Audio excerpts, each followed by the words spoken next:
Good morning বন্ধুরা। আর এখন ঘড়িতে বাজে 5টা আর আমরা দেখো ঘুম থেকে উঠে পড়েছি। বিশেষ করে আমি, আর কেউ ওঠেনি। এ দেখো ঘুমাচ্ছে একজন, এ দেখো আর একজন ঘুমাচ্ছে। আর বোনকে অনেক ডেকে ডেকে তুললাম, সে গেছে বাথরুমে।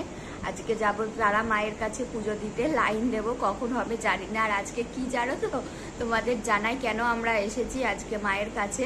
প্রথম দুটো কারণ আছে। একটা কারণ আছে আমাদের মেয়ের একটা মানত আছে, সেই মানতটা দিতে পূরণ করতে। আর আজকে 18ই মে আমাদের বিবাহ বার্ষিকী, 12 বছর একসাথে কাটানোর আজকের সেই দিনটা স্পেশাল দিন। তাই জন্য মায়ের কাছে এসেছি একটু আশীর্বাদ নিতে। তোমরা সাথে থেকো, দেখো আজকে সারাদিন কি করি, কখন আমরা মায়ের কাছে পুজো দিতে পারি।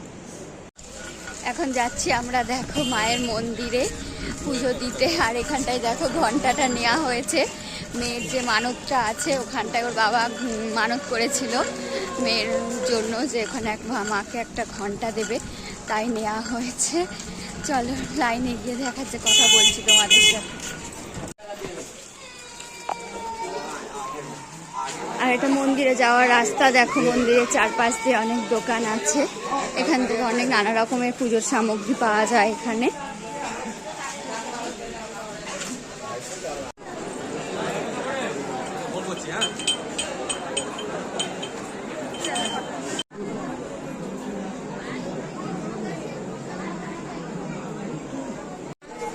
এখন বাজে 10টা 2 আর আমরা সেই 6টার থেকে লাইন দিয়েছি, এখনো আছি। আর কেন আছি, জেনারেলে দাঁড়িয়েছি তাই আছি।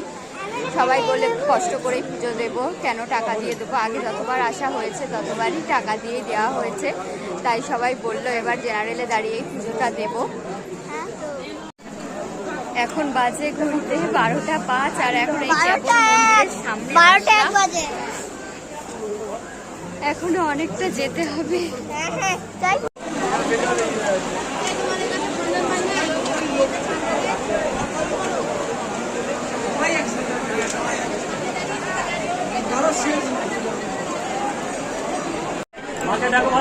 দেখাবে মা নিরাপদাবিধানকি স্বামী দিগটাচ্ছে বড় হরগন্ডি বড় কর্তৃকার সমাজ বিদে বাবা। আর এখন বাজে 1টা 45 আর পুজোটা এখন শেষ হলো। 6টায় লাইন দিয়ে 1:30টায় পুজো দিতে পারলাম।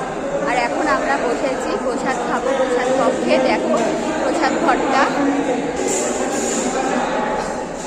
প্রচুর গরম, চারিপাশে একটু জানলা নেই। দেখি প্রসাদে কি কি দেয়। এখানে প্রথমে দিয়েছিল মায়ের একদম পোলাও প্রসাদটা দিয়েছিল, তারপরে অন্ন ডাল দিয়েছিল। আর এখানে একটা আলু মটর দিয়ে তরকারি করেছে, আর এখানে সোয়াবিন পটল দিয়ে তরকারি। এখন বাজে দুপুর 2টো আর পুজো টুজো দিয়ে বাড়ি আসলাম, ফ্রেশ হলাম, একটু স্নান করে নিলাম। প্রচণ্ড গরম, এই দেখো সবার লাশ পড়ে গেছে। আর কোনো এনার্জি নেই, ল্যাথখোর পুরো। এখন একটু শোবো, দেখি কখন উঠতে পারে। আর বিকালে তো বেরোবো বলেছি, কিন্তু এরা যদি উঠতে পারে ঘুম থেকে তাহলেই বেরোনো হবে, না হলে আর হবে না। টাটা, আবার দেখা হচ্ছে পরে ব্লগে। টাটা।